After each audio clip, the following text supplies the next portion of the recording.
Hello, everybody. Welcome. I see TSLA coming up. Let's see what he has to say.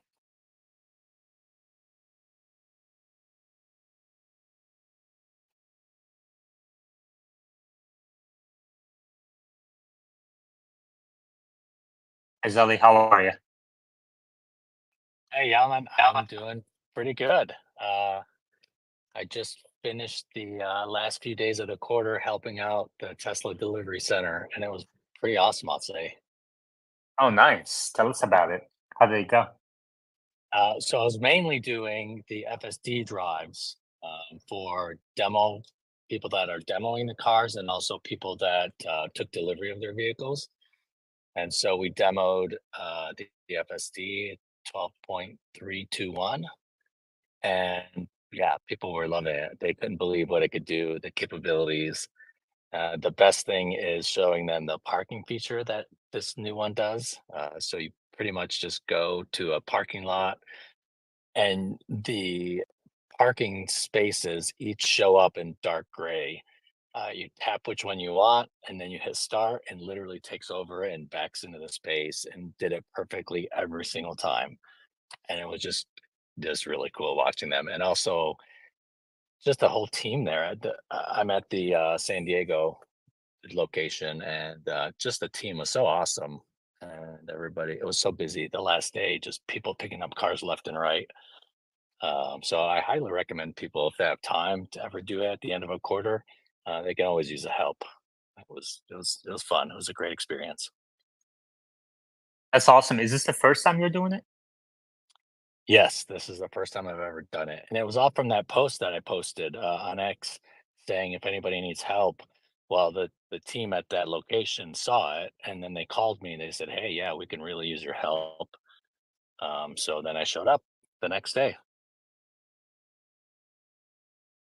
That's awesome. That's great, man. That's really, really cool. And I guess, yeah. So you encourage people doing that as well. Omar, have you ever done that? Help out a quarter end deliveries? No, but I would go give FSD drives for sure. Yeah. I guess you can opt out of it, right? You can opt out of the FST drive. Sounds like. You can opt out, and they don't use your vehicle that you purchased because still has to calibrate. So we take the demo vehicles that have already been calibrated. And most people, there's some time in between their appointment and when they pick up their vehicle that we go on a quick drive. It's like a 10-minute drive. So it's not that long, but it's enough to show people the capabilities. Um, what percent of the people were like approximately was most people taking the FSD drive, or was most people opting out? How would you characterize it? Most people were taking the FSD drive. There are a few people that were upgrading their Tesla, and they said, "Oh, I already have FSD. I'm doing a transfer." So there were a few of those people, and then there was a couple people I think that didn't want to, but the vast majority of people were willing to at least give it a try. And then I had one woman; she traded in her Model 3 for the upgraded Model 3, and instantly, right then and there, she didn't subscribe. She bought the enhanced autopilot.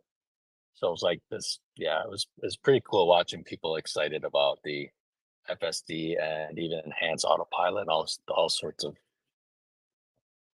software that Tesla has.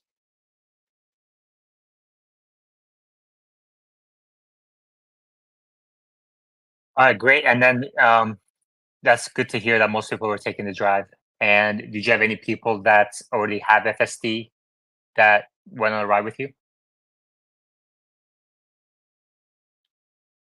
The people that had FSD did not go on a ride with me because they've already experienced FSD and they already kind of knew about the latest version and they were taking advantage of the FSD transfer. Gotcha. So pretty much everybody who went on the ride with you never had FSD. They may have experienced in a friend's car or something, but they just want to kind of check it out. And did you kind of get a feel for whether they were going to, buy it or subscribe to it? What kind of questions did they ask you? Yep, I told them the price and how they received all the software updates for free, whether they subscribed or if they purchased it. As long as they're subscribed, they get the software upgrades. A lot of the, not a lot, I would say maybe a third of the people said, "Oh, so I can subscribe if I'm going on a trip and then cancel at the end, correct?" So there are a few of those people that would want it for a road trip, and then a couple people were really seriously thinking about purchasing it the one time and have all the updates. There was, it was shocking because you get some of the younger people that kind of were scared of it, and then you'd get some of the older people that were amazed by it and that plan to use it all the time. So it ran like the whole gamut of people, but the majority of people were pretty fascinated by it. Omar, what do you think about that? Yeah, I think the response has been surprisingly positive to the sort of demand generation efforts or the awareness efforts on FSD. A surprising number of people, I think, who took the drives or tried it decided they wanted it. And I think somebody did an unofficial poll. Um, Let me pin it to the top here, or I can comment it. Um, so somebody just ran a poll and they said, "Hey, if you just started the trial, do you decide you're getting FSD, not getting FSD, or you're undecided?" And about 19%, they also had to show results. So 19% said they're getting FSD, 9% said they're not getting FSD, and 6% are undecided. So basically, you have twice as many poll respondents. And, granted, this is just a Twitter poll, it's not scientific, but 19, more than twice as many saying they're getting FSD as not getting FSD. And then an additional 6%. So almost, two-thirds of the who decided they weren't getting it are still undecided. They might get it. So, of course, like I said, it's just a poll, but generally, I think the response has been very positive, and the conversion rate after the trial expires might surprise people, especially given the show Tesla is about to put on for us with this set of updates coming in March, where we're going to get smart sum in and improvements to the city stack that are going to be a big leap forward. I mean, the autopilot team has kind of been hyping this up. I don't know if you saw, but Ashok tweeted, "This is the beginning of the end." Yeah, it's a hell of a ominous um, post that he made on April Fool's Day. What do you make of it? I mean, I think he's right. This is the beginning of the solution to self-driving, right? So this is the early stages. We're just rolling it out for the first time.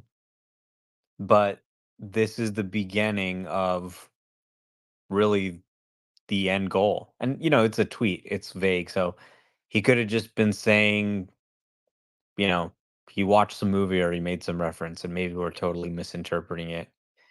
But I think a lot of people interpreted it to mean this is the beginning of sort of the end goal we've been working towards.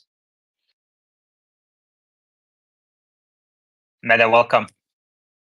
Thank you. Exciting times. Yeah, very exciting. Exciting Monday.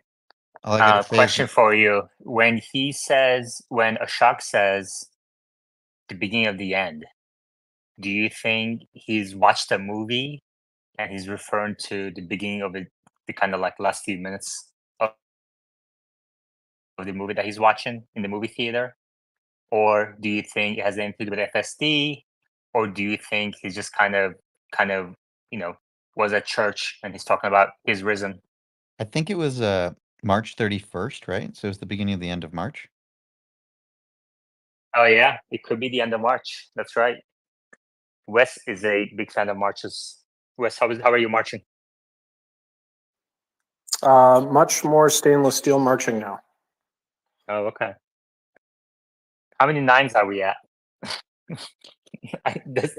Maybe beginning of the end means we completed the first 9. How about that? Does that make sense? I don't know. maybe it's the I feel beginning- like he's more responding to end-to-end nets. I wonder what Meta and Omar think. My thought was it's the beginning of the end of the Operation Vacation work. Look, I mean, this tweet is the least important tweet that we got this weekend. We had them drop the beta from the name of the product. They've completely scrubbed beta from the entire OS. And they've actually rewritten the dialogue that you see when you enable it, which is really interesting. So I think that really speaks volumes. If you look at Elon's master plan part 2, he said, we're going to keep the beta label until it's 10 times safer than a human. So it could be that they're seeing, at least under supervision, people are crashing 10 times less than the average. So I think the average is like 500,000 or 492,000 or something like that. So if they could get to an average of 5 million plus miles between interventions on supervised FSD, that could meet the threshold for them to say, okay, this is no longer beta, it's just the supervised version of our FSD product. Omar, in this space, we discuss the hell out of the least important tweets. It's just kind of what we do. That's not true. We only discuss material information in this space, and maybe I should. Never mind. Wes. It is a big deal to rewrite that language. That takes a lot of review and a lot of folks signing off, going all the way up to Elon, obviously, to rewrite that. So that's not a trivial thing. If you were going to push out a release that, let's say, removed the highway stack, that would be the end of an era, would it not? Yeah, totally. That would be true end-to-end then for highway and urban. Right. What brings an engineer more pleasure than hitting approve on a big delete CL or PR? Sorry. Absolutely nothing. Removing the code. Maybe, I don't know, maybe not being stuck in code review, not having any suggestions or any line items on the code review. Like a really huge code review. If you were at Tesla and you just actually deleted the 300,000 lines of code, you would probably have to get approval from somebody pretty high up, right? That's not just a PR that anybody can just check in. So, oh, of course not. No. Yeah. Not. No, that's something that's planned, like quite a long time out. Yeah. If we're getting serious, I think that's probably signaling that in a few updates, if not the next update, we'll see the highway stack move to V12. My guess is they need to resolve the fact that the vehicle is sometimes choosing to be a lot slower than the speed limit to fix that. And I think you just fix that theoretically by adding a policy that gives you reward based on how close you are to the speed limit itself. Or at least give you disproportionate reward for being under versus over. Yeah, I'm not sure for that. I'm not imagining that. I mean, I would focus on getting all of the signage working fine first before I worked on speed limits. But maybe since it's wide now, maybe that does take priority. I can see that being a discussion point, though. It's an easy policy to add, right? You just say, what is the speed limit? What is a threshold buffer above and below that? And the further you are away from the threshold buffer, you give the model negative or positive reward for being, or sorry, negative reward, I guess, for being off the threshold. This is a simple policy. You add it to your training, and the next time you're doing your fine tuning, it just emerges as a behavior. Because and this is where I would have you make and submit those changes, and I'd like to see what that code looks like. And then we would talk about what the validation steps would be and what things we're leaving on the table and what are our opportunity costs. Yeah, so like the argument I'm making is you've already spent all the work. They must have theoretically spent the work to have the eval sets and have the confidence that the lane is that the vehicle is staying within the lanes on turns and various other locations. So assuming they've already built all that work out, which is necessary for operation vacation, you just add one of these policies. You have all the regression suite already there. You have all your simulation. You have your eval sets. You know what the QA folks need to do to test for real world things that are being missed. And then if it all looks good, you're good to go. Sounds so easy when you say it like that.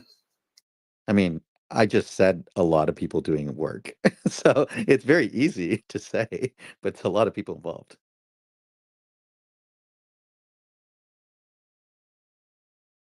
No hands mode as I need to work on a few things. Omar, I'm gonna make you co-host if that's okay. Sure. All right. I'm listening, but you guys got So, this. yeah, one of the things that I thought was really interesting this weekend, because I went down to LA for a week, and I was driving my dad's Hardware 3 Model S. And I noticed that the Hardware 3 performance was pretty similar to Hardware 4. And then we got an explanation from Elon basically saying that, hey, all of the training is actually just being done on the Hardware 3 data set right now. And Hardware 4 is actually just running the Hardware 3 model in Hardware 3 emulation mode. So I thought that was a really interesting sort of technical revelation that he made there, and kind of suggests that they hadn't been training a Hardware 4 specific model, in part probably to save compute. I know they had said they're compute constrained, but yeah, it's a pretty interesting technical detail they revealed there. So you can imagine that a Hardware 4 native model should perform even better, I think, and utilize the capabilities of the hardware better. Steve Jobs used to go around to his engineers and take RAM out of their machine so that they would be forced to program for what the customer actually had, which was less than what they had. Yeah, the Hardware 4, Hardware 3 thing, it's not like those vehicles are not collecting Hardware 4 footage. And I would bet that if you looked at the Sentry Mode video and you looked at the gigabytes of data going up, you would see that they are sending the Hardware 4 footage as is up. But you can in the hardware very easily sample every other pixel or a ratio of pixels so that the image you're getting from the hardware photons in is equivalent to what you would receive on hardware 3. And there's nothing preventing hardware 4 from running a smaller model, albeit it theoretically probably runs it faster than hardware 3, and do hardware simulation, hardware emulation of what's running on hardware 3. Eventually, it would make sense for them to go the other route. But what this says, I think very importantly, is they're not feeling the need to ship larger models to hardware 4 and then do distillation to get it to work on 3. That means the upside potential for 4 is even higher when they eventually say, okay, let's allow even larger parameter nets on hardware 4, assuming that the size of the parameter nets is going to be larger than the proportional increase necessary to support the additional photons. So you could get a win on both having better eyesight and having better deep learning or deep reasoning, or you might just get better eyesight. Either way, hardware 4 will perform better at some point.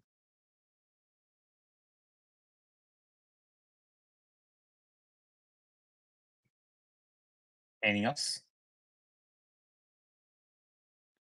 I noticed last night when I did my first couple of drives that it still sometimes behaves a little like a robot and still does some weird things, like it crossed a solid white line, which in California it can earn you a ticket. Other than that, it's really amazing.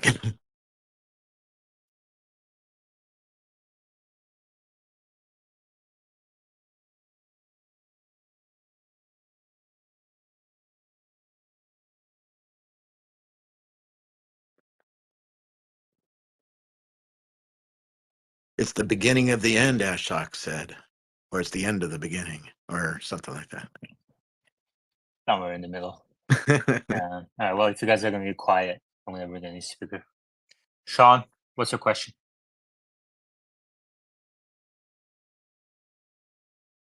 Oh, I didn't really have too much of a question, but just Question. New speakers are limited to questions only.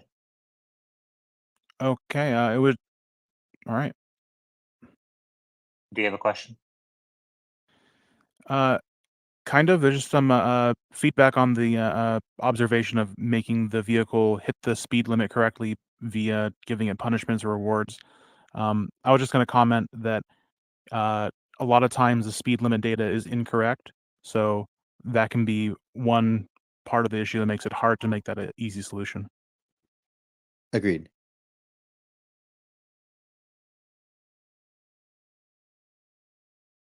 This goes to Wes's point of you have to see all the other metrics. In theory, they have stuff around, you're following other cars or various other things. They got to figure out a way to express the policy.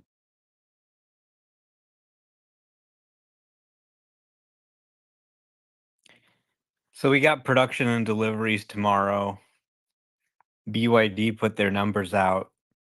They apparently only delivered 300,000 EVs in Q1.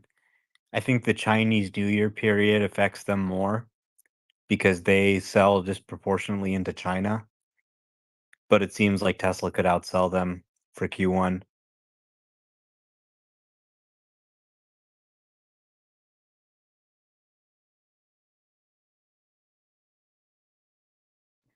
I wouldn't be surprised if we got some stats on FSD tomorrow too, honestly.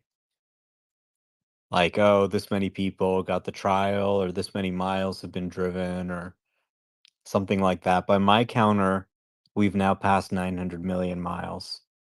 So if we're growing faster than that, 1 billion miles could come anywhere between 10 to 50 days from now, depending on how fast people are using it. And, with the trial, a lot of people are probably going to be using it a lot more than normal.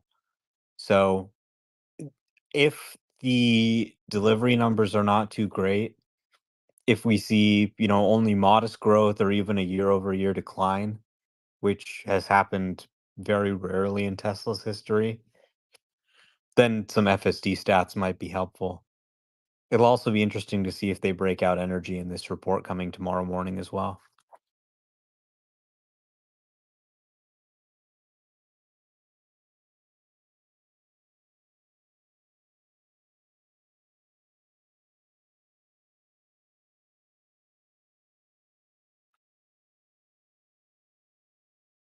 All right. We also should be getting some megapack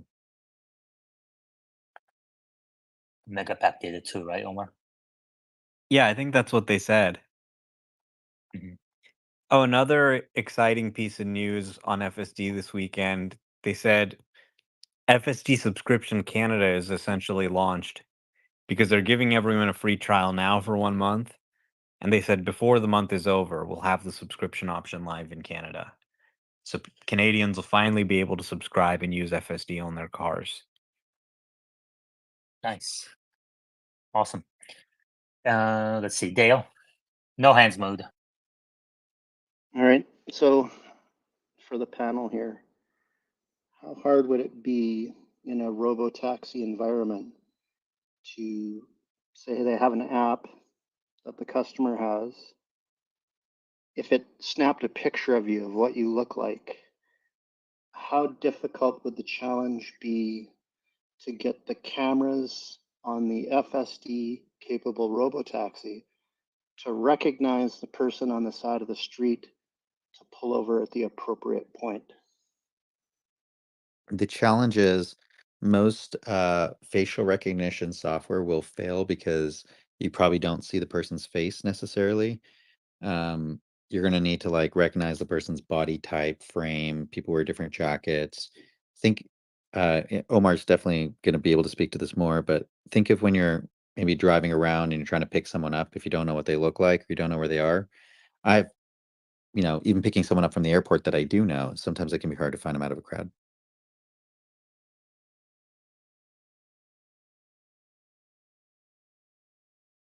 Yeah, it would be better if the car parked and told you where the car is and let you figure out which car to go toward. Yeah, I and mean, imagine there's 15 Cybertrucks all pulling up to an airport all at the same time. You're bet- going to have to, look at the license plates and stuff like that. I think you're better off using the phone's exact location, and then when you get close by, using low-powered Bluetooth. That's exactly what I was going to say. Well done. And it certainly should warn you if you get into the wrong Cybertruck, right? If you're supposed to get into Cybertruck number 4 and you got into Cybertruck number 3, well, it should warn you, hey, you're in the wrong Cybertruck. You got to find your own. Why would it matter, Robert? You could just have the Cybertrucks take you to the destination you wanted to go and switch passengers. You're right. Yeah, I'm thinking like an Uber where a driver is committed to a certain drive at that point and with a certain passenger. They get really mad if you get in the wrong one. But you're Yeah, right. but If they're that's so human, then you can reorganize them. Exactly. And the humans are only mad because the platform doesn't allow them to like just be like, okay, this is the passenger you're taking. You can actually imagine now when you go to heavy trafficked events, there's just like a taxi queue. You get in the car and it takes you. Yeah, and you with taxis, you usually get in the first one. Using your scheme, you should get in the first one in the line, right? If there's 15 Cybertrucks in a line, get in the first one, and it'll take you where you want to go. Yeah, That's and smart. in fact, your phone with low power Bluetooth, you're going to get in the car. The car is going to know your keys that are on your phone. So this is even more secure, right? Your address where you want to go is on your phone. Your keys through your app talk to the car. The car gets the destination you're going to as you're walking up to it, figures out the route. You get in, it starts going. It also knows what music you were listening to on your headset. Now you have it playing through the car. You could start watching a video, and as soon as you get out of the car, it's still playing on your phone. There's so many things you can actually do over time with a seamless get into the car, get out of the car experience. Yeah, and I could see it doing final authentication potentially with a QR code on the screen. Super easy. Yeah, and this is where like, the cloud profile stuff they did is very forward thinking, because they've already kind of gotten it where your car settings, the temperature you like, all that kind of stuff is no longer coupled directly to the car, but to your Tesla account. So I think at some point people are going to have to create all their Tesla accounts for individual people versus like families. And then all those settings are going to get tied to the account versus the car.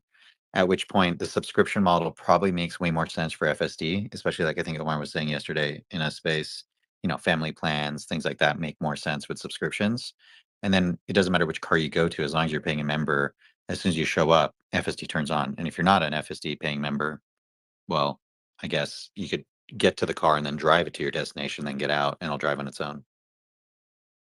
Yeah, this was my first experience buying a Tesla where my cloud profile transferred to the car before I even got in it. It was super cool. I will say I complained to someone that I know at Tesla because when I got a new car, the cloud profile defaults to creep being on, and it is the dumbest thing. They really need to make that be the hold is the default. I thought they removed creep. When did that come back? It's been back. It's frustratingly back. Wow, just to tell you, mine creep was not on. I'll actually look right now in the Cybertruck. Create a new I did driver not profile. Cybertruck and Model S Yeah. don't have creep anymore. Yeah, I was Oh, Model thank Y. God. That needs to go the way of the dodo. Also, manual cars don't have creep. So there was somebody who was saying like, is it a NHTSA requirement? It's not, right? There are many cars out there that don't have creep, and it is a better function. I think creep was a bug of the automatic transition. It is not a feature.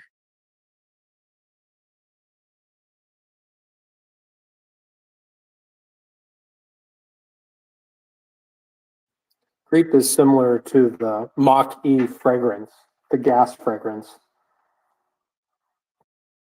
Wait, did they have a fragrance or just the sound?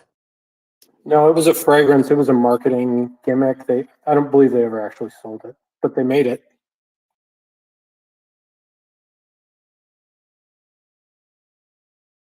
Tesla should have marketed the early day HEPA filter smell as an EV smell.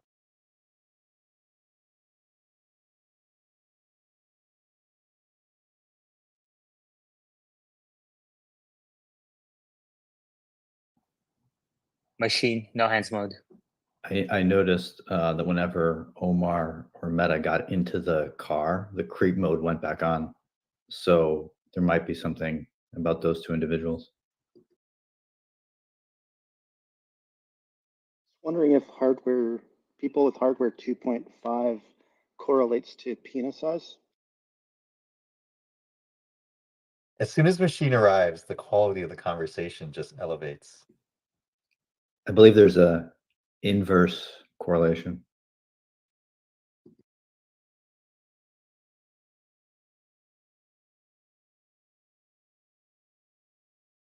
Machine, what do you think about the pace of releases right now? I think I agree with you just in general at all the hinting, including what Ashok said, is that they're moving toward Operation Vacation, that they're just training this thing. And when they get the result, they have their infrastructure set up and pipelines to kind of quickly add appropriate data, whether they're just adding all the new data they're getting of edge cases or kind of tailoring it a bit to what they see the deficits are, and retraining again. And they have more compute, and so the whole cycle is faster, and so they can get out more releases. Now, in terms of adding these other capabilities, that I don't know, doing reverse or smart summon, that's kind of maybe a bit separate, but related to the compute. But I just think in general, it's Operation Vacation. Yeah, and I want to be clear. I agree with what you're saying. Like, I'm not saying that Operation Vacation creates new features, but the existing features can continue to improve in balance with the other features that are there. So the most complicated scenarios that I'm seeing people complain about now are like the car started to go through, the light turned from yellow to red and it hesitated to finish the completion, or the car started to turn because somebody wasn't progressing when it was their right of way, and then they started to move, and so the car started getting confused. So it's all these like trade-off situations where had something not changed, maybe the decision was right, or if it had changed in a different way, the decision would have been wrong, all those kinds of things. By the way, I know this never usually happens, that where I have a gripe, and usually I don't, right? But I noticed someone attributing to you as the person who's explained how important data was, and Yaman asking me if I agreed. And I'm like, have you been listening to what I've been saying the last year and a half? I'm the one, me, who's been saying how valuable the data is. All the edge cases that happen that you can't generalize from only a few specific instances. All the claims that you can replace this edge case data with simulation. And I said, no, simulation's useful, but you can't replace all these nuanced edge cases. You can't create them because you don't know about them. I've been saying about Waymo is limited based on edge case data. I've been saying this for a year and a half, and somehow, and you saying, oh, transformers don't need as much data, which I get, I do agree with, right? But we had that conversation. And somehow Yaman's asking me, hey, do you agree with this idea that data is important?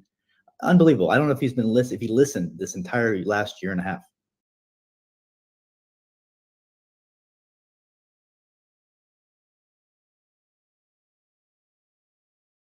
To be fair, Machine, when we've had that conversation, you've said it was always data, but the bottleneck changes, right? So at first, I don't think the bottleneck was data. Now it's data.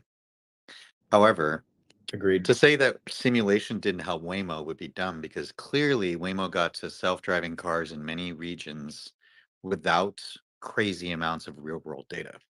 So you can't say that you were right and then look at the facts. Yes, I can. Okay, sure. You can say whatever you want. No, same example. Waymo, Cruise.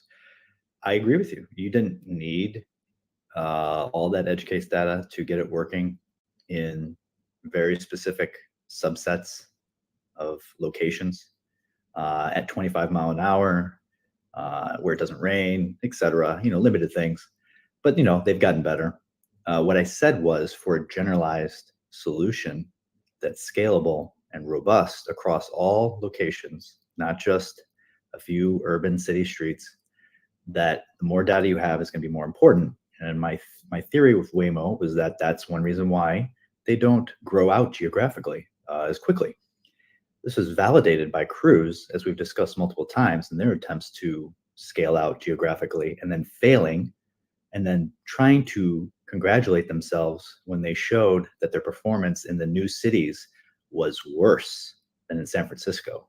And then saying, oh, once we collected data in those cities, then our performance in the new city and in San Francisco got better, which means their models were overfit and they needed more robust data. So it just proves my point. You can't draw conclusions about Waymo by using Cruise as an example. I think that's just that's a weird straw man, right? I mean, I'm using it as a, yes, like adjacent. Do I know exactly how much data Waymo has? I'm approximating it from Cruise. They'll have more than Cruise, but maybe geographically not much more. And yes, you could say Cruise sucks or something, and Waymo's amazing in their processes. So like, yeah, I'm not saying for sure that's the case with Waymo, but fundamentally, I still think the general logic applies. I think Waymo's doing great. I don't expect them to have software that works on every road in the US in the next 2 years, which I believe you think Tesla will. And the only difference then probably would be data. No, I think there is another big differentiator, which is the ability to actually manufacture the cars. If tomorrow Waymo just had the cost of manufacturing at the same pace as Tesla, I strongly think Waymo could win. I'm not saying they will win. Even if those cars couldn't collect more data? Correct. I disagree.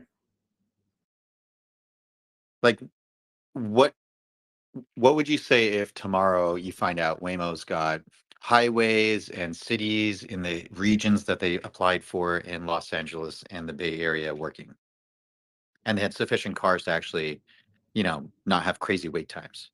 I wouldn't be too surprised. I mean, even I look back at a post from a year ago, someone on Reddit recalled a post I made a year ago about my predictions for Waymo's build out, as if they're trying to show me that I was wrong. And I look at it, I'm like, no, like this is what I said. I said they would scale out a bit in LA in a year, and then up to 2 years for the full build out of the Los Angeles basin. Because right now, the area they're going to do is, it's still impressive.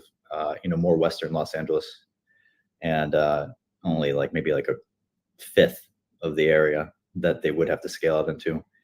So I think, and I expect it to work well in the peninsula too. So I think they're doing well. I'm not like dissing Waymo. I just think I still don't believe that software as it is, if they just deployed it right now in Minneapolis in the winter, is going to work as well. And it's only going to be proven once they get enough data there to evaluate. And what we've seen is their process is when they go into a new place to, quote, evaluate it first, it takes over a year. You think they're just evaluating for a year? No, they're retraining their models with the new data they get. Right, but here's the difference. The foundational model takes time. The next place you go to takes parameter efficient fine-tuning, right? And then the next place is more parameter efficient fine-tuning, and so on and so forth. The difference from not knowing how to drive to knowing how to drive in a city, obviously that takes a long time. The difference of going from like Chandler, where it's probably not very busy, to a San Francisco takes a lot of time. Learning how to drive on the highway, that's a new feature. Learning how to drive in the snow will be a new feature. But eventually, the deltas between cities starts to diminish. I agree.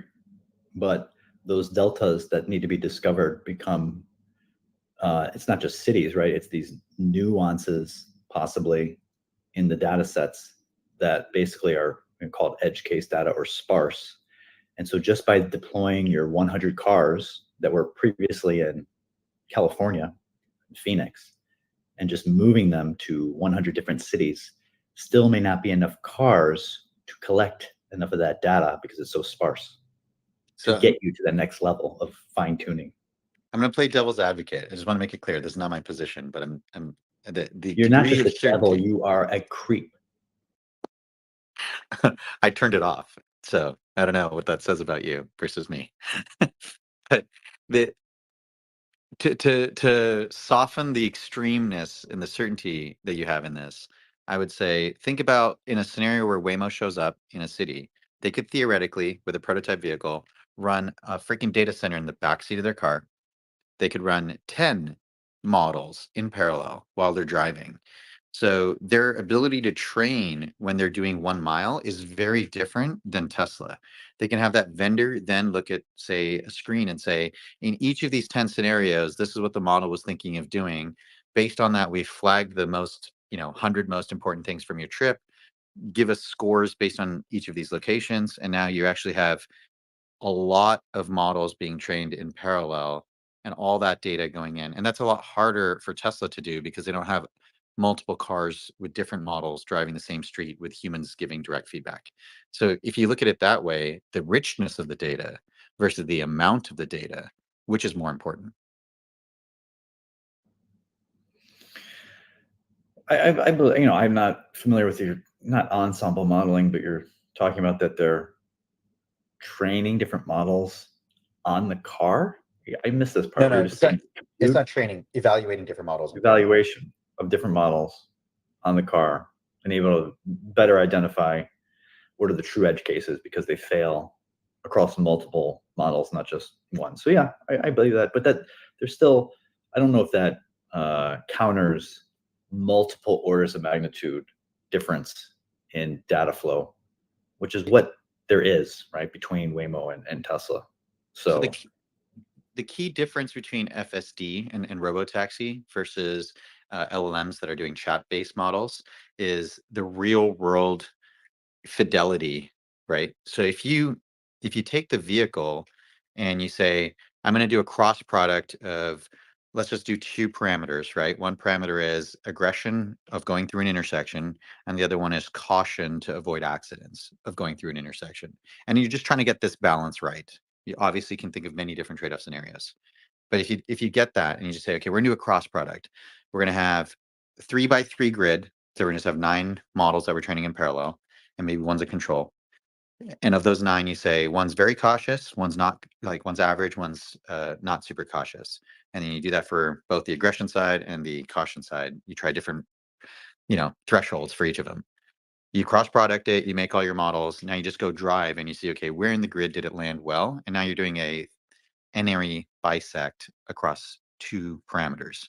Now you scale that up to however many parameters you're looking at, which parameters you're looking at, which regions you're looking at, and you start to get the evaluation metrics for real world data that you can't get in simulation. Obviously, they have simulation to do the simulation stuff. So if it's just about like getting lots and lots of miles where you just need experience in scenarios where you know what you're doing, you can do that with a simulation. If it's about getting this differentiation of data in scenarios where you don't have fidelity, then you can do it a different way. So I think that is it's a sound engineering approach. Is it's not a scalable business because of the inability to make the cars. That's a different situation. well, I guess we'll see because you could be right. I just think still if Waymo if they had a generalized solution right now, that even with the amount of cars they have, wouldn't they possibly try to geographically expand a bit more, even at the cost of less cars per location, to show to the world that they've already solved the problem? Because right now, no one believes them. Because if they did, Google stock could still go up 50%. I mean, that's a huge boon to Google if they've solved, self-driving cars everywhere, and it's just simply a matter of scaling cars. Like there could be totally new business opportunities. Collaborations or purchasing some low-end EV manufacturer to scale up. And they would be able to raise money at higher valuations to do that.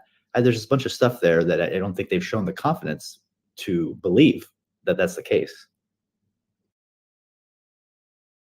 My counterpoint is that they just expanded to 2 very large regions, including highway. So I agree with you that they haven't shown that it's feature complete, right? I think that's fair to say. However, I would disagree that they're not showing forward progress. So again, removing the devil's advocate side of things, I think Tesla is ahead. Tesla will likely finish the race first. But if Tesla just decided to stop and just like chill for a year and did nothing, yeah, that would be bad. I agree. So Meta, there's about 300 cities in the United States alone that have more than 100,000 residents. Waymo right now is in what, 4 of them? When I don't care about when. Who's going to get there first to the 300 largest cities just in the United States? I don't even care about Europe or Canada or Mexico or any other place. Just in the United States, who's going to get there first? And how far behind is the second player? So let's say you say Waymo is going to get there first.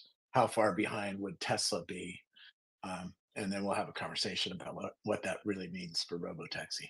So from the numbers I can find, it sounds like Uber had about 5.3 million drivers in 2022 worldwide. I think the number of robotaxis you need is less. And in the United States, I'm guesstimating somewhere between 2 to 3 million is how many they needed.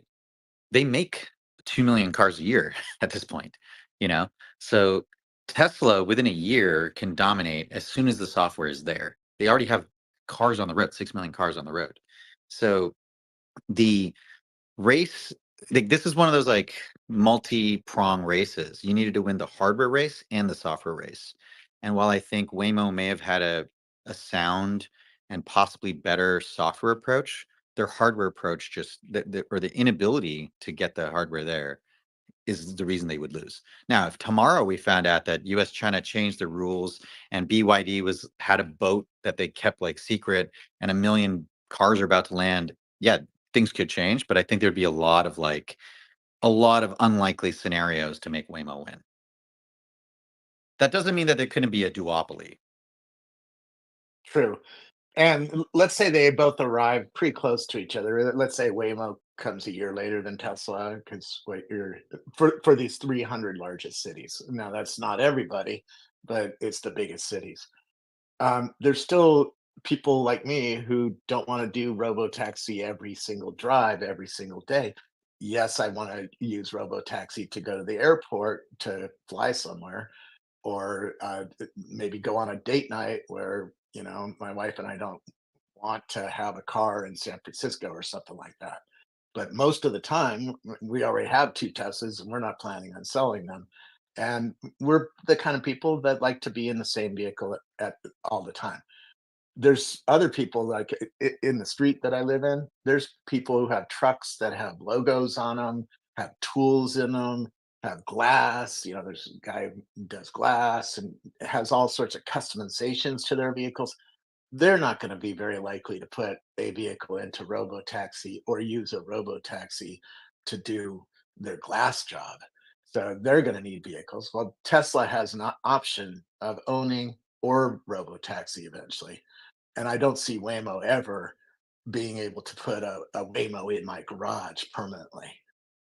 How do you think that's going to play out in the marketplace? And I've got to run in a few minutes. So Yeah, again, thanks I again. think I've definitely have a very, very large stake of my personal wealth in Tesla. There's a reason for that. And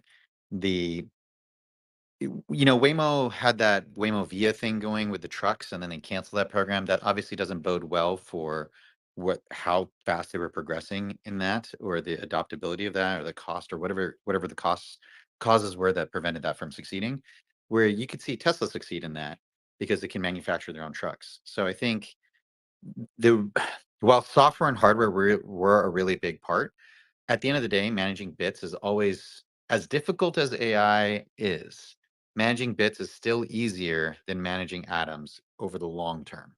Because once you solve the bits problem, it's done. It's just copy paste.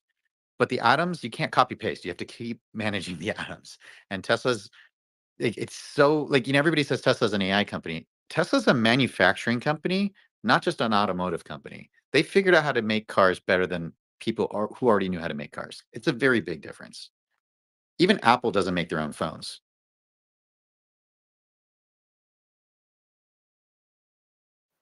Hey, Robert, quick question before you go, if you don't mind.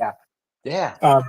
Was at a party last night, and long story short, it's about $3.75 right now in the Seattle area to get to SeaTac, the airport, one way, and per mile. And I was wondering, in a world where robotaxis are ubiquitous, what is your sense? What the cost will be? You broke up there. A Tesla Model Y, if you look at the cost, I just bought one on Friday. So, I laid down $3,500 and now I'm paying $917 a month over 72 months. And so if you think of an Uber driver, or let's say I wanted to go and start Uber driving with this vehicle, there's 721 hours in a month. So it comes out to a little bit more than $1 for the car. Add on 50 cents for broken windshields and pop tires and a little bit of maintenance here and there. But the real expense is the human. Minimum wage in California is what, $18 an hour, $15 an hour, and I assume the Uber drivers make somewhere around there.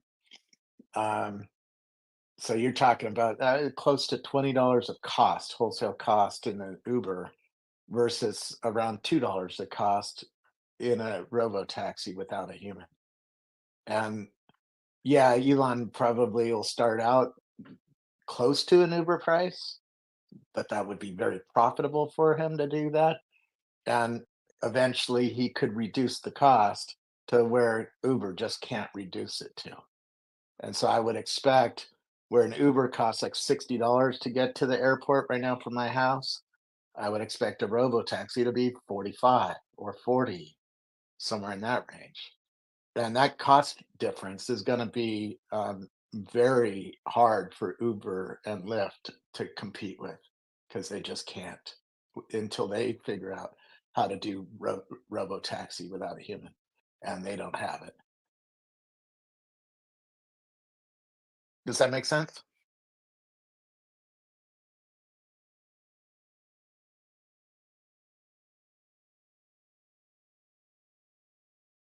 I think Wes is having a problem, connection issue. I have to drop here in a minute too. Okay. Any questions, comments? Please request to speak. I have a question for Machine and Wes, actually, who are on the other side of our bet. Wes can't talk. Wes can't talk. He dropped. Okay, well, I'll just ask Machine. What, and this is a genuine question. I'm not just being trolly.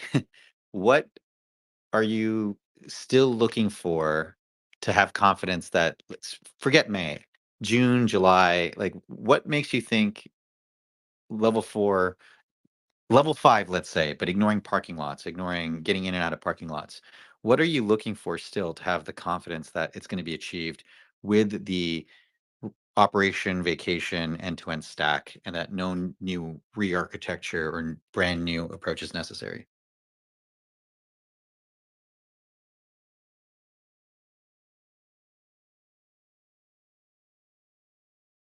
Machine ran away.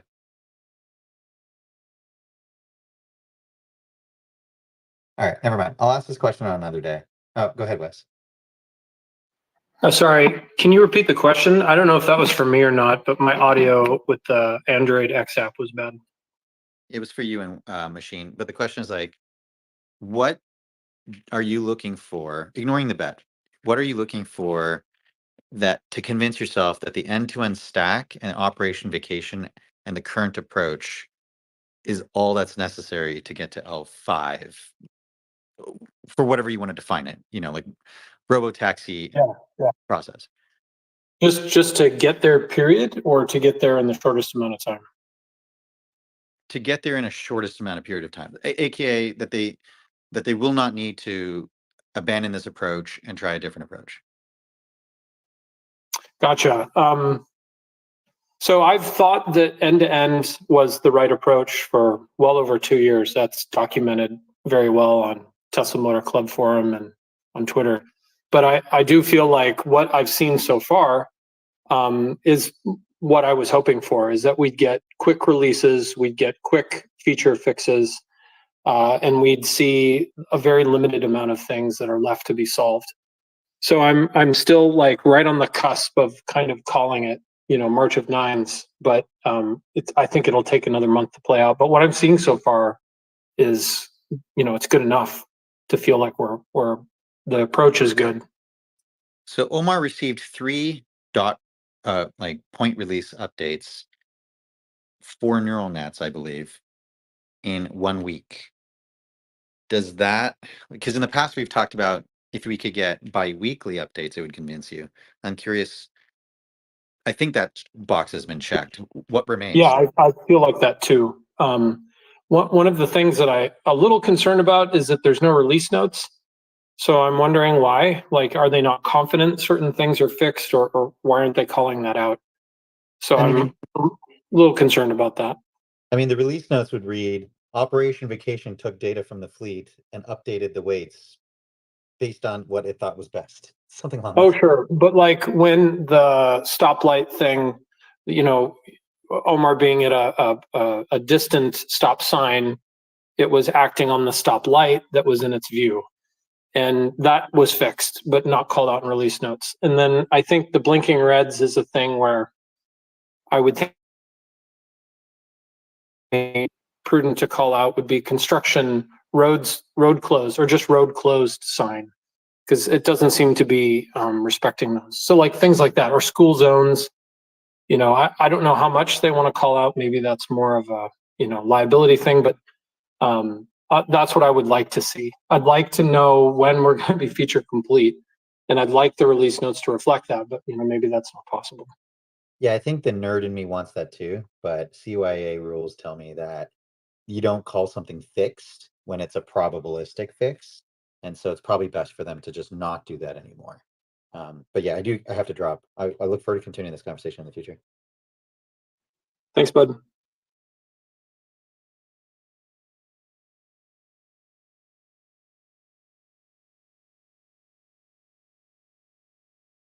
Yeah, go ahead.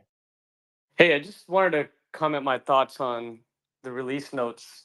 I'd been thinking about it a lot, and I feel like if they just keep doing release notes and spending time on that, it might slow down the updates or something. But I think I prefer the speed of updates over the release notes, because those release notes would get outdated super fast at the rate of the updates right now.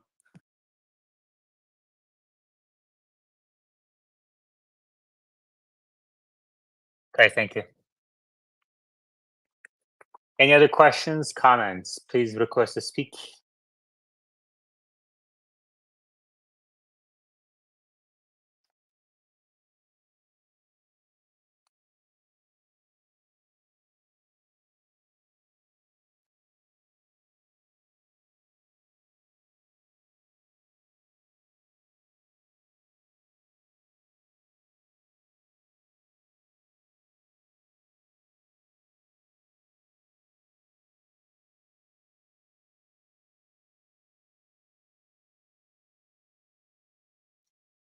Wes?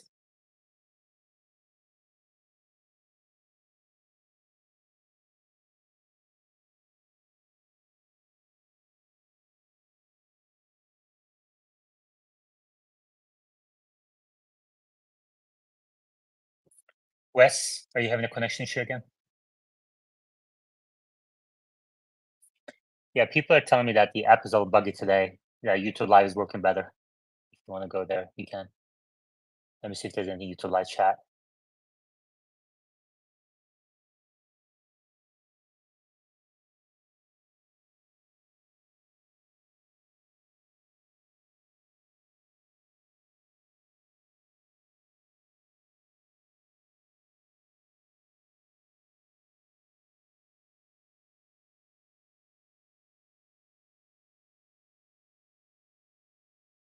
Wes?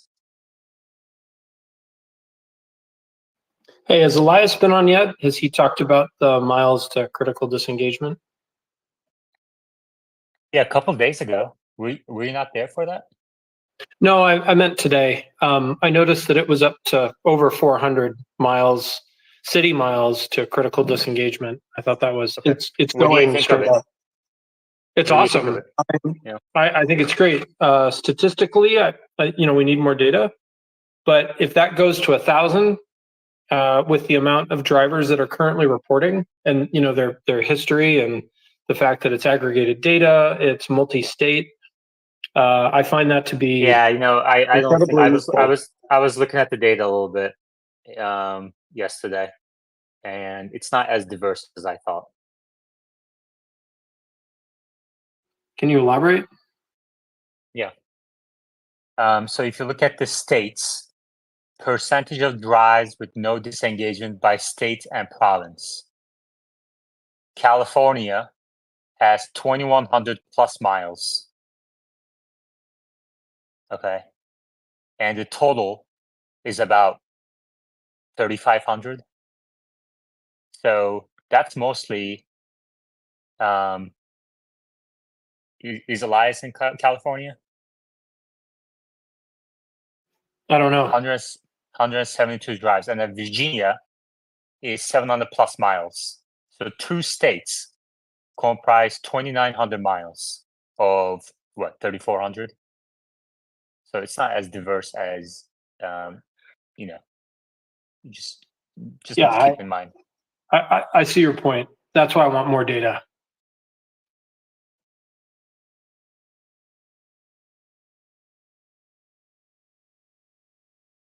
And then, in California, no disengagement drives, 78%. Virginia, no disengagement drives, 77%.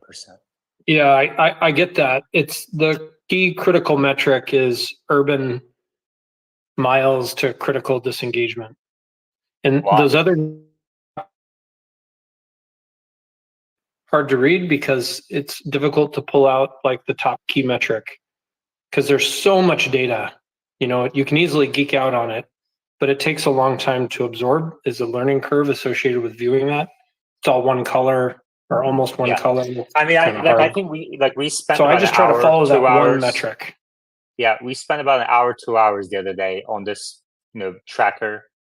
I don't want to make every single space about the tracker because it's clearly not a scientific tracker. I think it's good to kind of keep in mind. My and Omar's as well. Primary criticism on it has been that you just have to increase the number of drivers, number of states, and everything, and it's moving in the right direction, but it's not scientific. So I don't want to make it like a metric that we obsess about. So 300, 400 doesn't mean anything.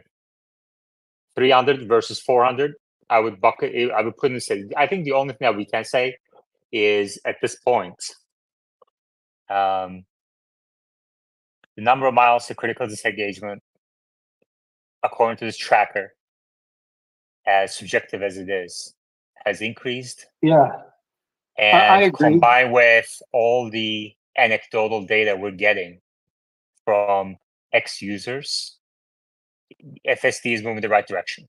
That's really the only thing you can say. Yeah, I'm looking for about 10, and for that number, the key metric to go above 1,000.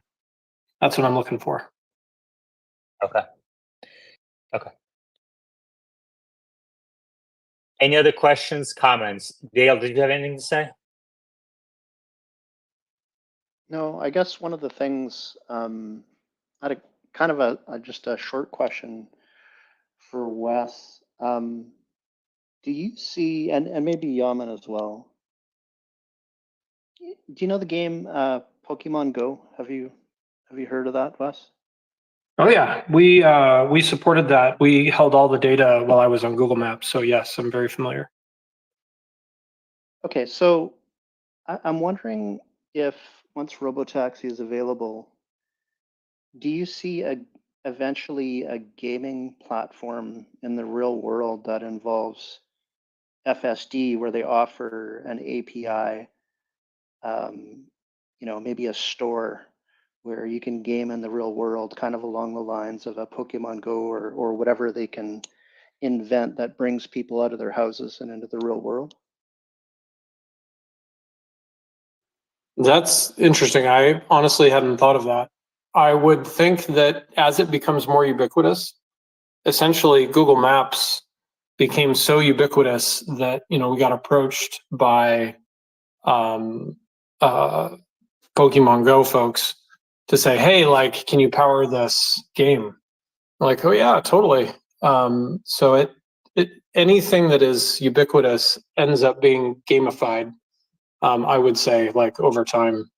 But it's an interesting potential. I could see somebody developing on top of a given third-party API like that.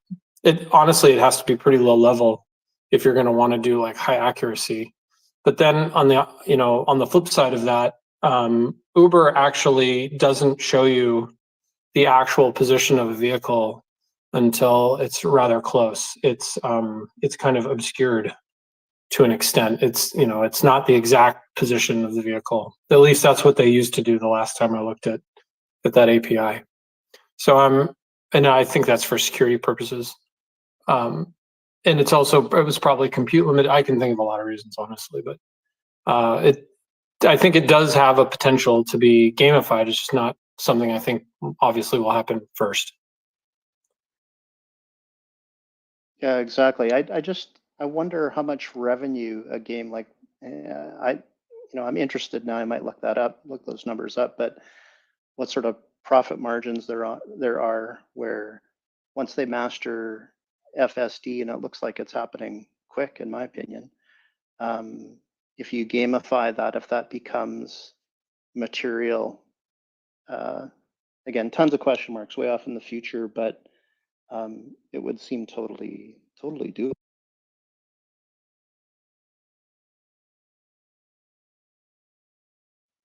Kind of you can't play unless you have a Tesla.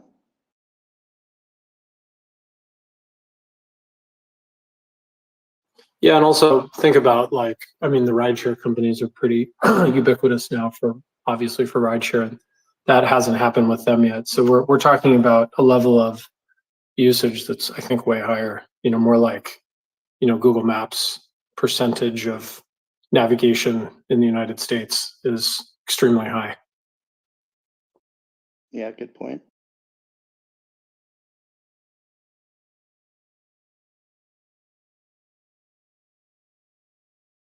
Reggie? Thanks, young. Hey, Wes, I had a question. Have you experienced? I'm on. I got the trial version, so I'm on 12.3.10 or 24. Yeah, 24.3.10 and 12.3.3. So driveway, I haven't figured out, and it's been down a rabbit hole of figuring out why sometimes my Tesla takes me into my driveway when I go back to navigate back to my home, and then sometimes it'll park right on the side of the curb outside of my home. And I've narrowed down to time. So if I actually navigate to a destination and go back to my home from 7 to 7:30, it'll pull into my driveway mostly every single time. But after that time, try to pull to the side or try to pull to the front of my house. And I'm trying to figure out have you experienced that, and is there something deeper to that than maybe I don't understand?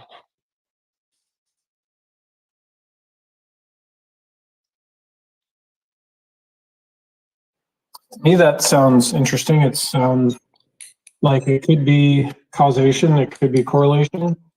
You probably need more data to justify, kind of trying to pinpoint that.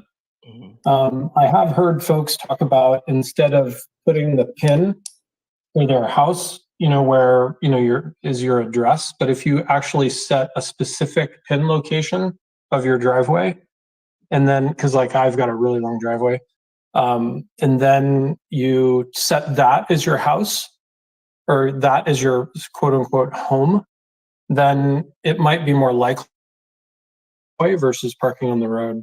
But it'd be interesting to hear more of your data. Yeah, for sure. I have pretty standard driveway for mine, but yeah, it pulls up to the right location and all that. But want to see if that was experience. And I did have my three critical first time disengagement. I've been driving for 3 or 4 days now, without touching the pedals at least. But I had 3 critical disengage on the same drive. One, trying to coming out of a shopping center into a 4 lanes of traffic with a left turn, and a truck was going into the turn lane, going to shopping center, and he hit a car that was behind it, and FSD just was ready to take off into that lane to take up space, and that was one of the critical ones because it'd have been a crash definitely there. And then the other one was really about the red lights. I've surprising that it's there, but it was hesitant to stop on a yellow. Then it got caught up in the yellow and the red, and then it just stopped in the middle of traffic, passing the red light up. It just stopped, so I had to disengage and obviously reverse. So, but overall, it's been a solid drive for me. Say, what build are you on? 24. Now I'm on 24.3.10. Is that 12.3.3 or That's correct. 3.2.1? So it's 3.3. Yeah, 3.3. Okay, so you're saying your first one, a car was obscured and it ended up kind of like driving in. Is that correct? Yeah, it ended up driving into that lane. It seen the truck. It identified the truck as turning, so it wanted to take off like normal, right? And I had to disengage there because the oncoming traffic is 65 miles per hour. Supposed to be probably going 50, but you know how it is. So yeah, that was my first official this could have been a crash, or to just try to stop in the middle of that. So, but yeah, that was the most critical one I had. That's interesting. I'd be interested to know more about that. The one where it stops also in the middle of the intersection, I've heard folks talk about that, but I haven't seen that with the latest build. Yeah. So that's also interesting. I thought they had fixed that. Yeah, I didn't experience this until this build here. So of course I haven't. Well, I guess, but this one, I guess the first one was with the lights. It was a kind of stale green. Then it turned to yellow, and I said, okay, well it's gonna actually make the turn because that's a turn too. It's have to negotiate the turn too. So I'm pretty sure that was part of the path pen to slow down the turn. And then it was a red, right? So so then it was just, I hesitates, it brakes go, and then it went, and then it just stopped right in the middle of traffic. So Yeah, this kind of hints at Meta's question about, is this architecture good enough for their then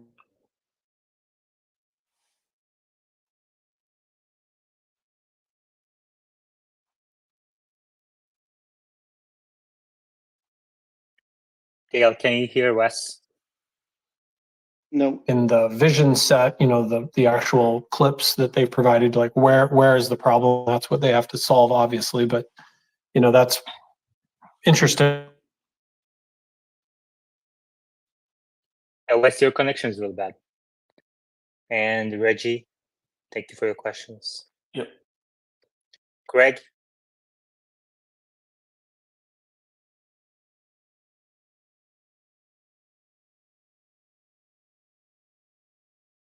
Greg, you may unmute yourself and go ahead.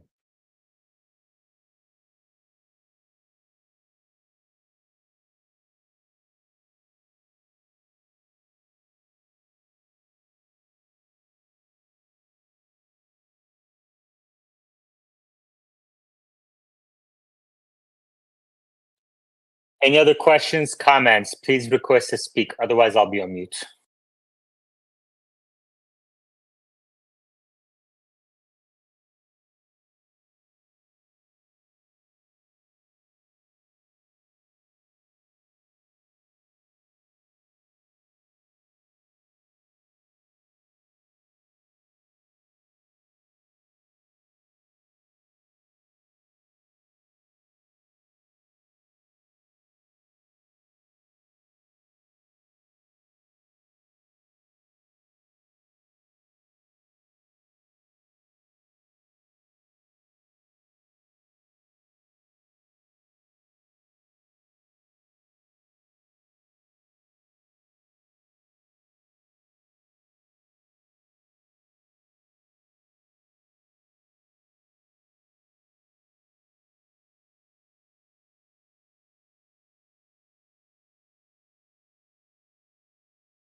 Zachary.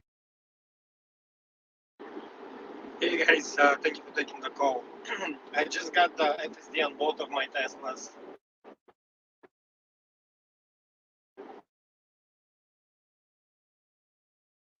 Your connection is really bad. Any other questions, comments? Please request to speak. Otherwise, I'll be on mute.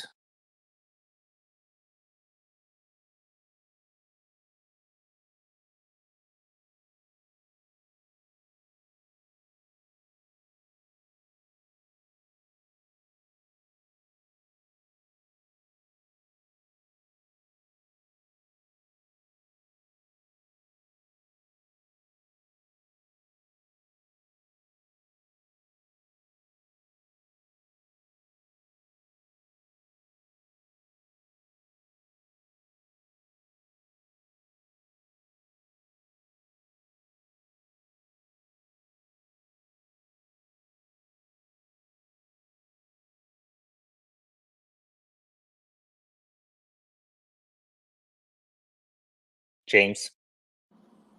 How's it going? Have you had a chance to try 12.3.3 yet? No, not that one yet. I've tried .3, 12.3. That's it. Oh, okay. I think 12.3.3 is worse than 12.3 personally right now, but we'll see. How is it worse? A lot more hesitancy in all the places I normally drive that 12.3 did better. Do you have any specifics?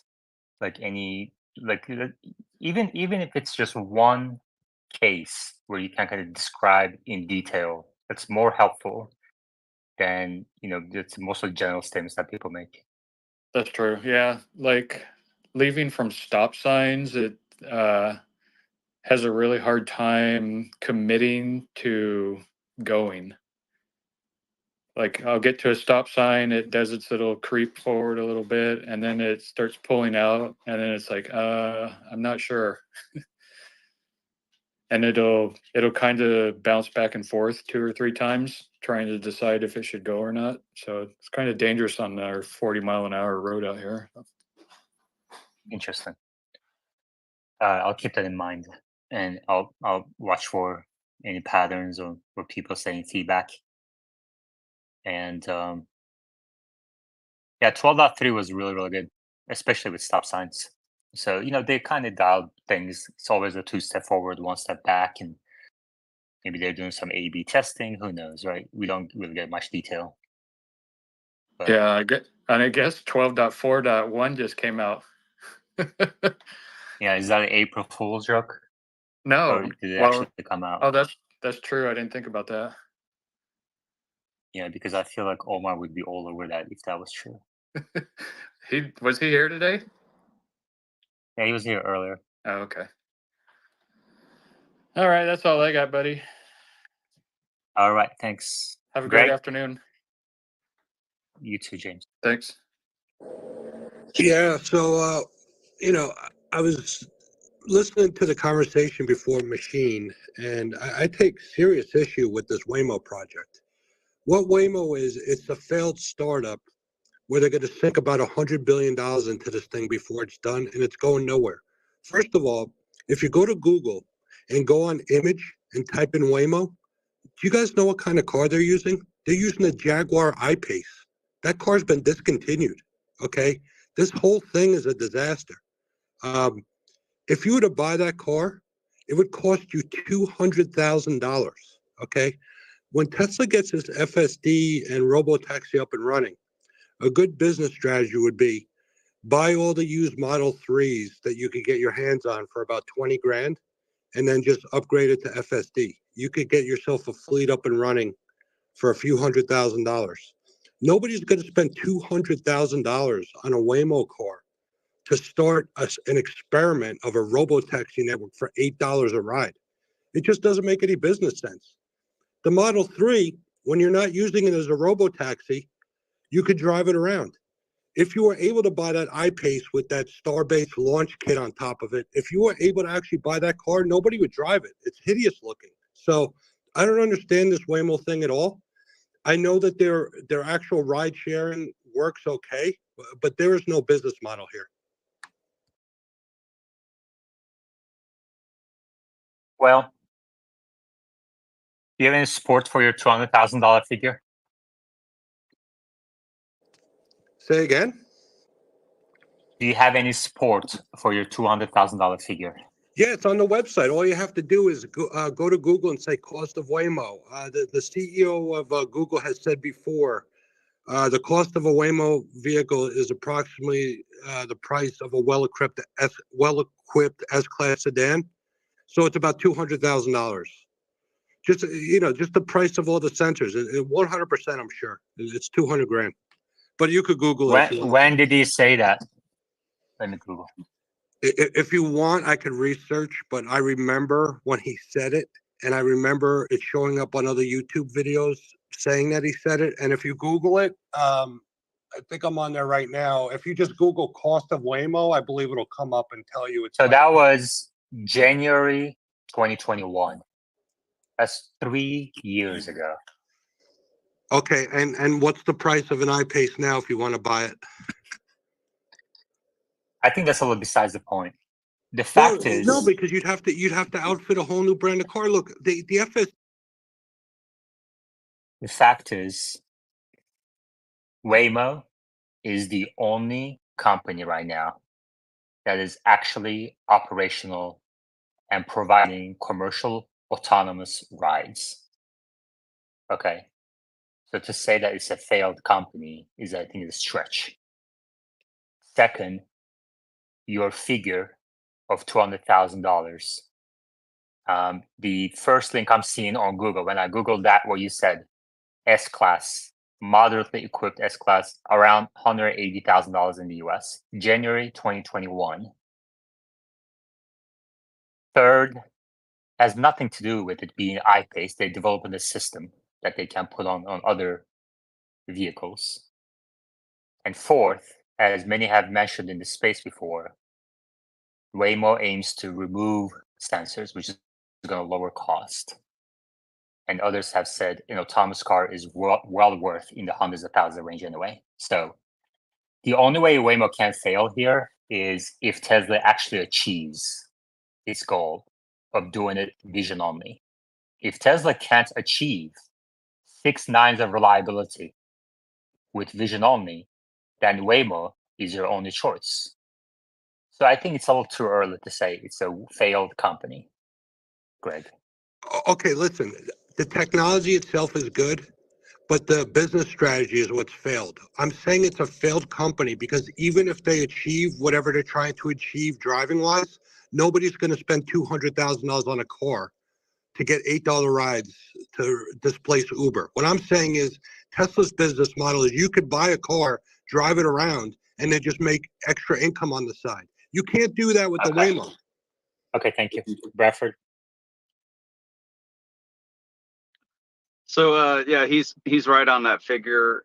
Basically, it's like 100,000 in sensors in $100,000 car. But I'm more like you. I think the price and value of the Tesla car and the Tesla software is going to go up as it approaches robotaxi status.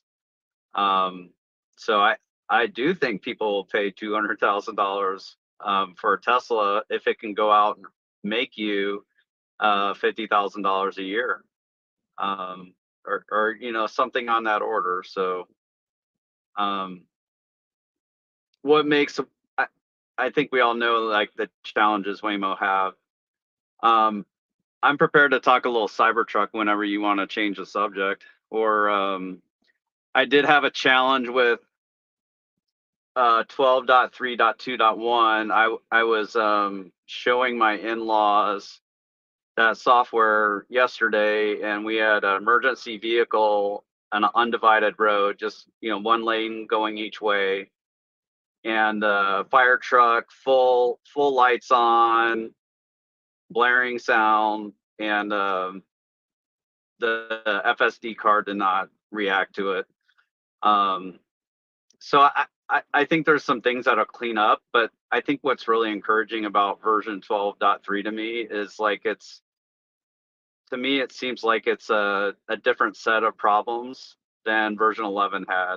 And there are just so many things that version 11 fixed. It has me really encouraged that they're going to be able to clean up, things like blinking red lights, etc.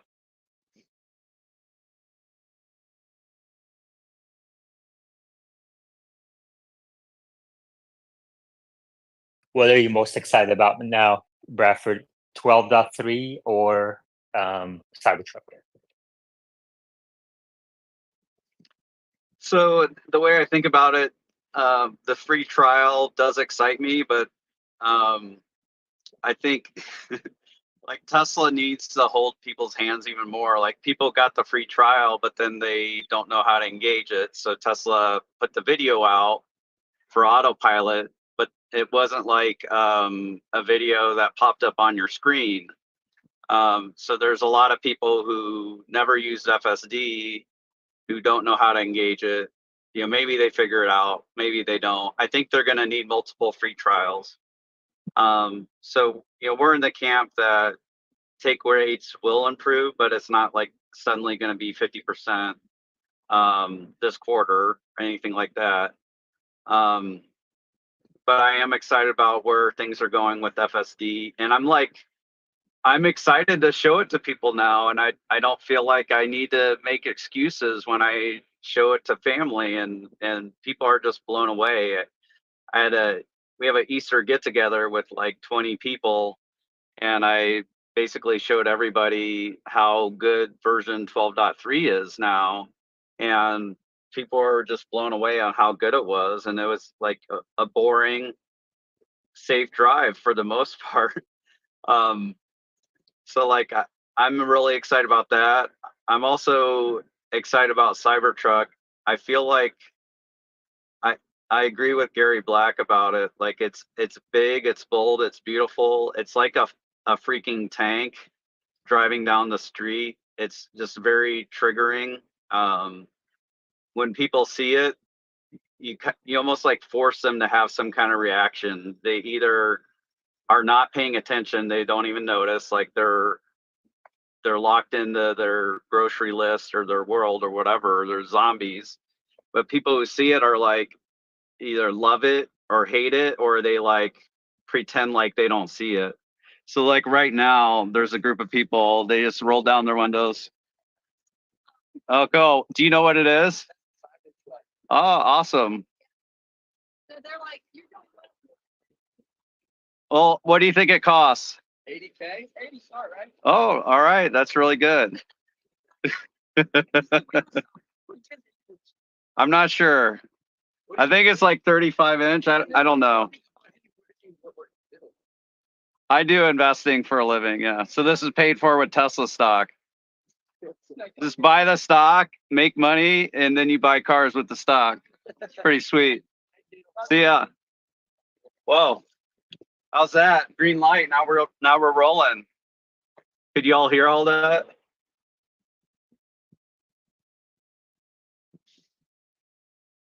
Yeah, we did. That's pretty awesome. How many times a day? How many times a day do you get hit up like that? Well, so this will sound weird, but one of the reasons I chose to take like early delivery of Foundation Series is I really want to grow awareness around Tesla. And so like I've been purposely, driving it around high traffic areas so people can get a look at it. Yeah, people will roll down their windows so they can see it even better than just seeing it through their window. Drivers will take out their phones and take pictures or videos. Sometimes you'll have multiple people in one car taking pictures and videos of it. It's pretty insane, like how much attention it gets. It stops traffic. Like I'll be at this morning I was at a roundabout, and there's like 4 spokes to the roundabout. There's no one behind me, so I just like stayed stopped at the roundabout so like people could come through and more people could get a look. And I noticed like on the spoke to the right, no one was moving. Like there was no traffic that they had to wait for to go into the round. They were like waiting for me to go. they wanted me to go through the roundabout so they could check it out.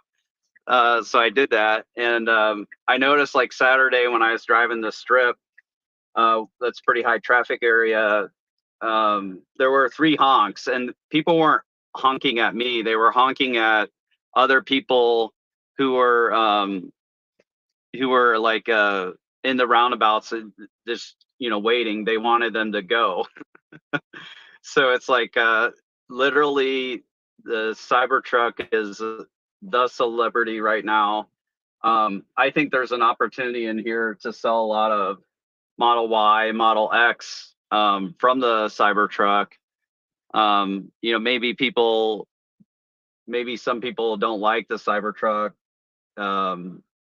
Yeah, I had it parked on Saturday. I was getting some stuff at the pet store, and there was a coworker in there. They said, "Oh, there's a Cybertruck parked at the ice cream place," and I just happened to park it there. I wasn't getting ice cream, but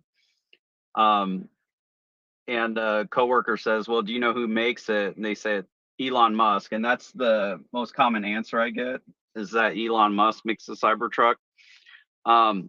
And then the coworker said, "I think it's hideous," and then a customer says, "I think it's hideous too," and then this worker says,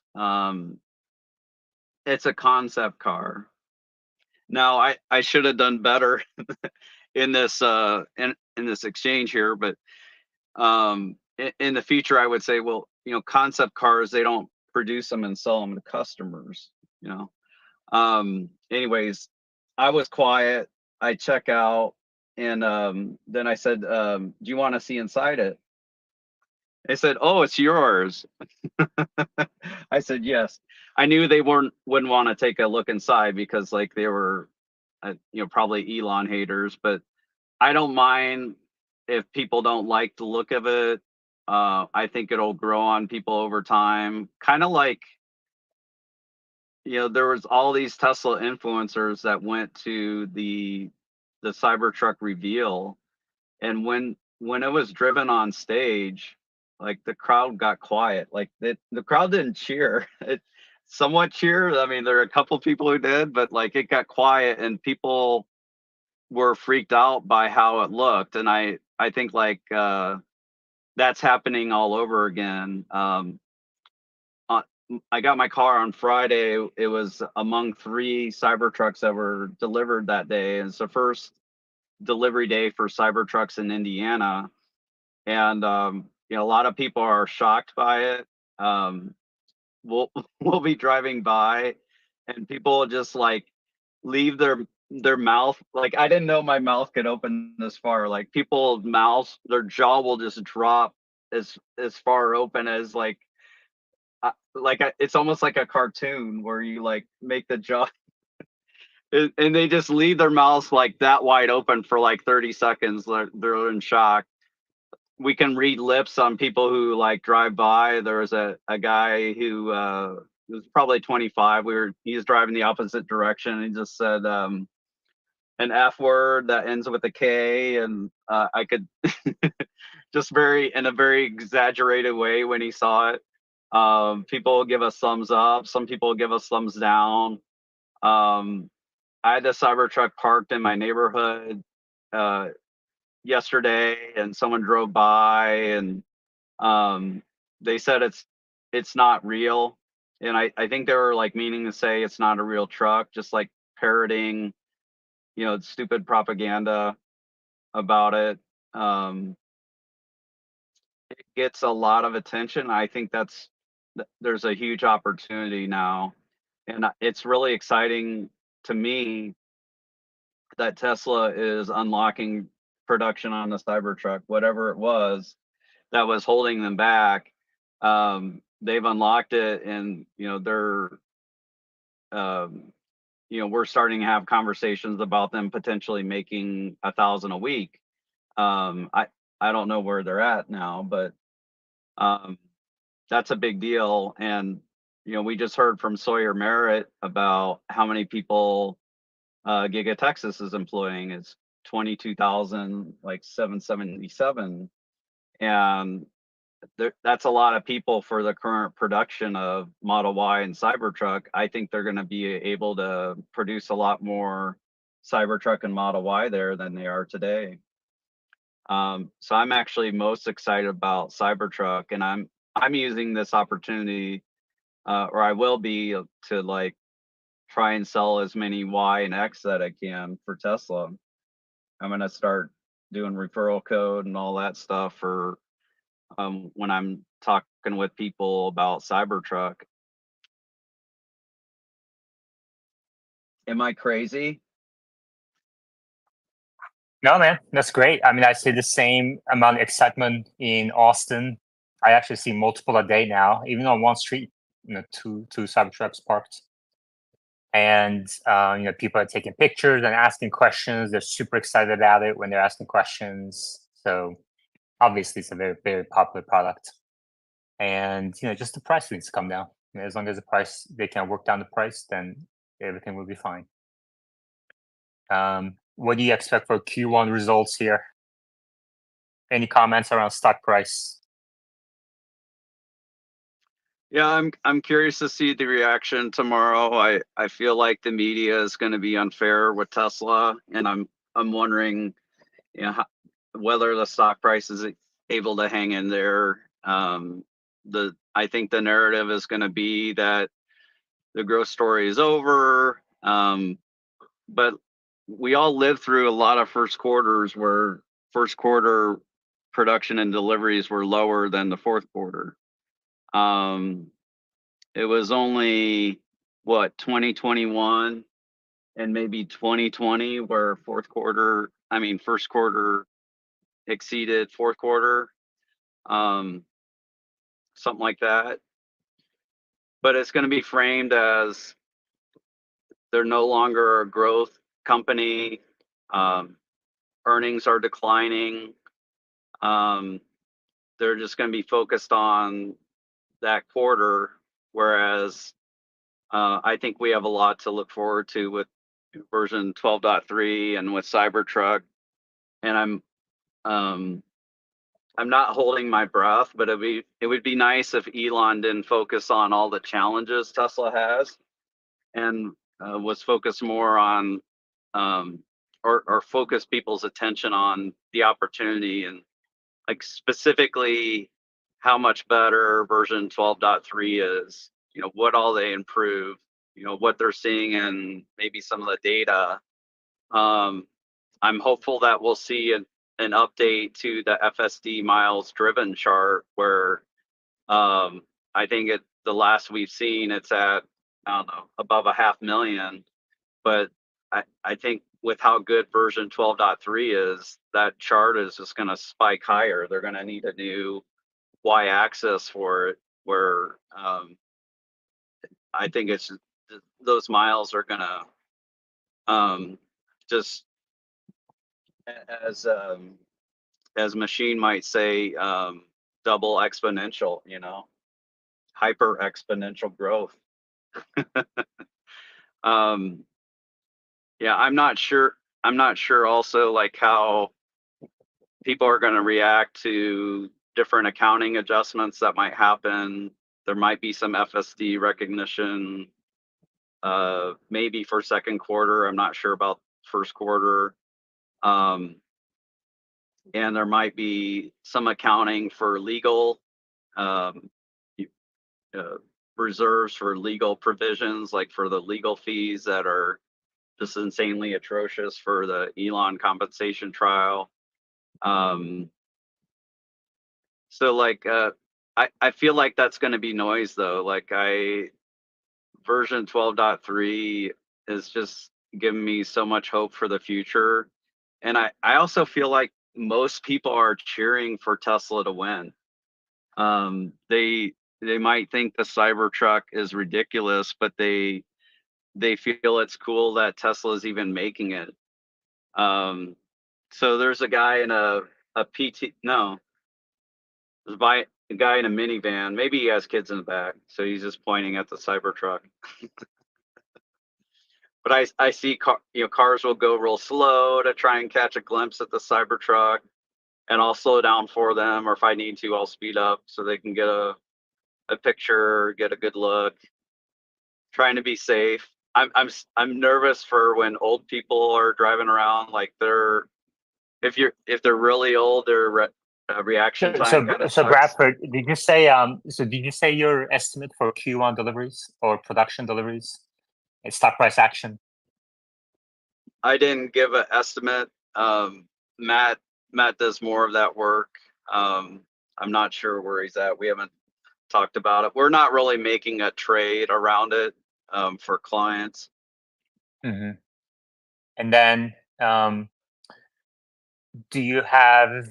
Okay, I see. So just long term, and yeah, I mean, FSD. Let's see. When do you expect the first? When do you expect the first commercial ride, robo taxi ride? So I'll say where first. So I think Texas or Florida. I think Tesla's going to wait on California as long as they can because of the crazy rules that California has around like reporting disengagements and other things. So I think Texas or Florida, and they need to get rid of safety critical disengagements.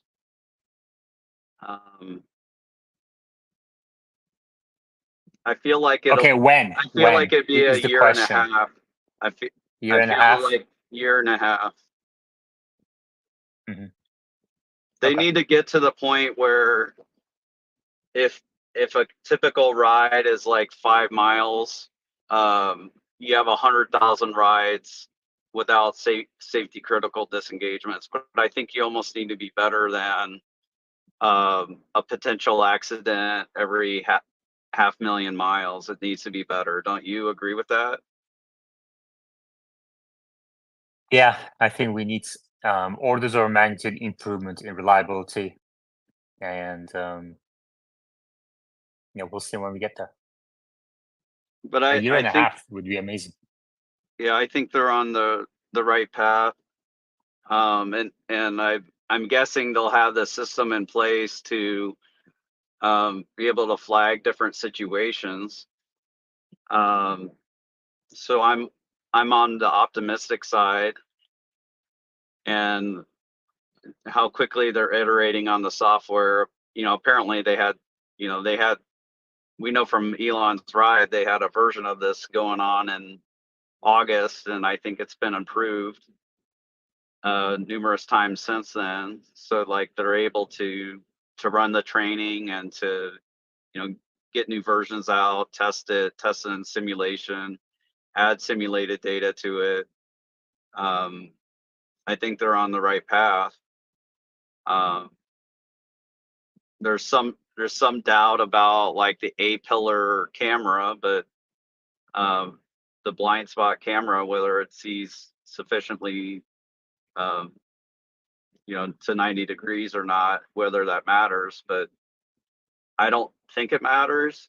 So I'm more on the optimistic side. I had like gone to a place where I didn't have much hope in it, and I thought that they were going to get more progress with Optimus before commercially, that before they got progress with autonomy, and now I have hope for both of them. All right. Thank you, Bradford. Appreciate your participation. Any other questions, comments? Please request to speak. James, what else is on your radar?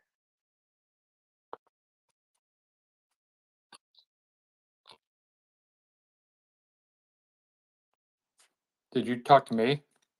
Yeah. What else is on your What- radar? I'm hoping to get my VIN number for my Cybertruck any day now, but I guess we'll see. Yeah.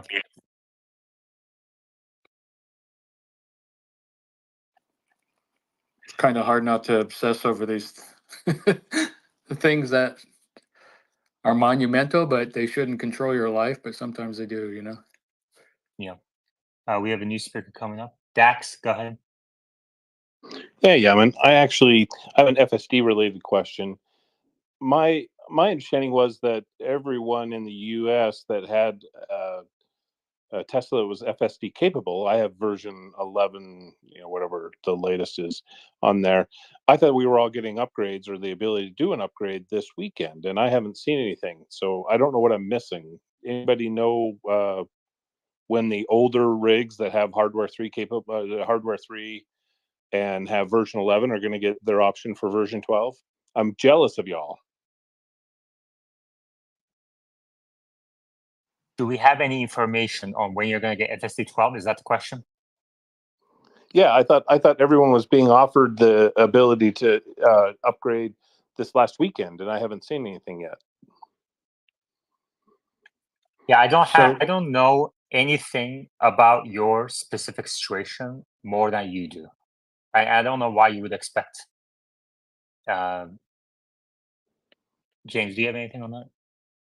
I was just going to say, K10 posted this morning that you physically need to be in your car to check. So, of course, I thought it was an April Fool's joke, and I went and checked our 3 and our Y by sitting in them, and then they both downloaded. So I don't know if you've done that yet or not. Can you repeat that, please? You need to physically check for a software update while you're in your vehicle instead of using the app. Okay.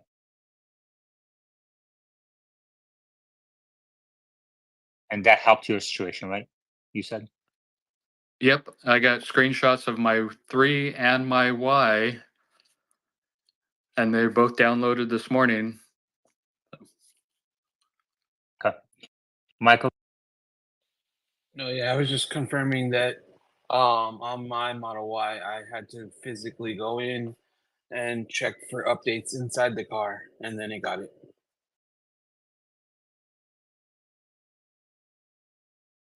Thank you, Michael. All right, any other questions, comments? Please request to speak.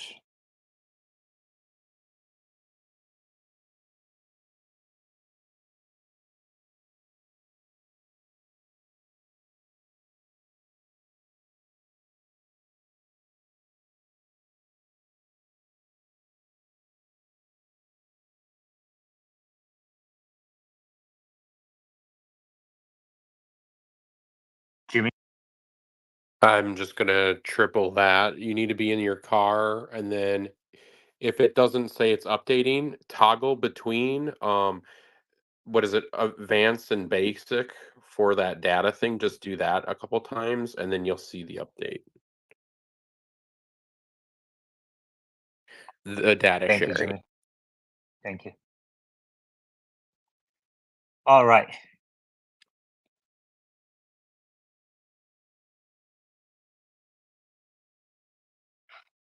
Let's call it a day. Thank you very much, everybody, and I will talk to you next time.